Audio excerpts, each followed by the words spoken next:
Ban yo ya ki Khubor bat ki Jingtip phila ban subscribe ya ka FLOWDA Miles channel. U MLA ka Maulai constituency U Bah Brighstarwell marbanyang haga short duration discussion hapok yeng nor bar thau ai ka jilla Meghalaya haga sngi ka basau habo yo ban kren shphang ka Jingkren U Bah Kyrmen Shylla shikilat pathai Khubor ya ka bau ong wat tuklar kiba nabar ya ka lentirel hapok ka rilum jaintia U Bah Brighstarwell marbanyang ong ba ka Jingkren jong minister ka sarkar jilla U Bah Kyrmen Shylla kalong ka bumyahap satia bat da ka bau ong wat wan tuklar ki brio kiba nabar Shushu U Bah Brighstarwell marbanyang ong ka parti WPP kam persya ya ka development Henry Hashwaban wanrah kadai pat ban long ka babyang kham tam e naki an kibala ban telakam ya ki brio kiba nabar syakari ka jongi.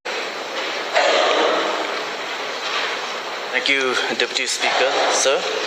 for giving me the opportunity to raise a short duration discussion on the Rule 50 of the Rules of Procedure and Conduct of Business, the news items published in Punong San Hima, dated 26 February 2025, under the caption, Aba kipa kajaintia, Nrai halor kalintirel, Nai tuklar kibanabar Kyrmen Shylla, or that the people of Jaintia decides on railway line, outsiders don't interfere. Mr. Deputy Speaker, sir, I would like to raise these pertinent issues before the House with regards to the statement made by the Minister concerned, which I feel that the statement given by the Minister is inappropriate, especially as a Minister. I take strong exception to 3 points through this statement made by him. One is with regard to the issue of railway line, and number 2 is with regard to outsiders, and number 3, where the Minister said that don't interfere. And before I start, I would like to make it very clear that as a party, the Voice of the People Party, we are not against development, nor we are against railway connection. Especially, we understand the need to have goods train, especially in this part of the country, though we are not much in favor of passenger train. But nonetheless, though we are in favor of railway connection in the state, but this can only happen if there is proper mechanism to check, or proper mechanism should be in place so as to see that there is no influx in the state. Presently, though without railway connection, we are seeing that the influx of illegal immigrants is on the rise in our state, and with the coming of a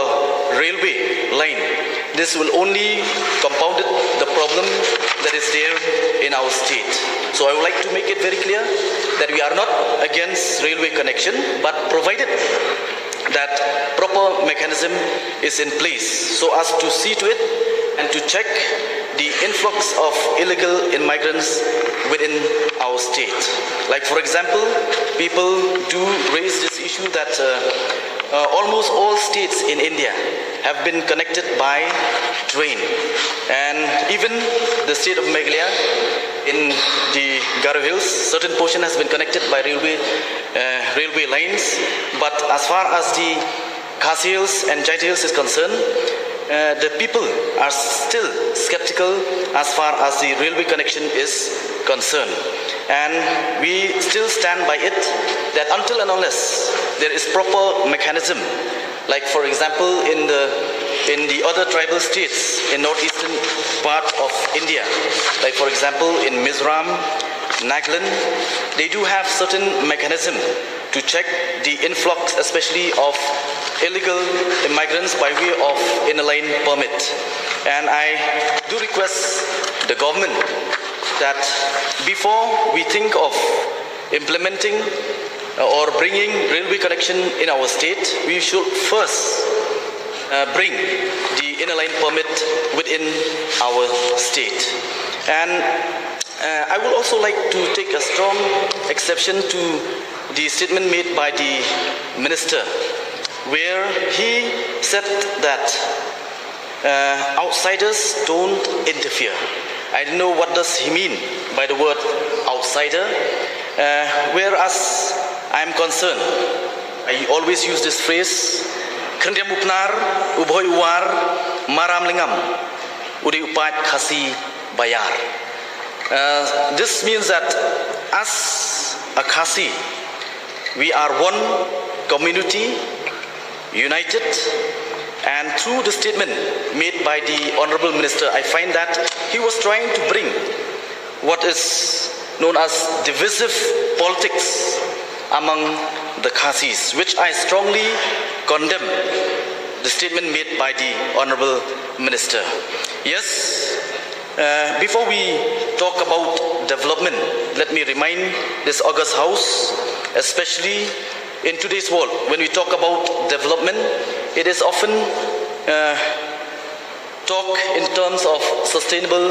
development, where when we talk about sustainable development, it is an approach to growth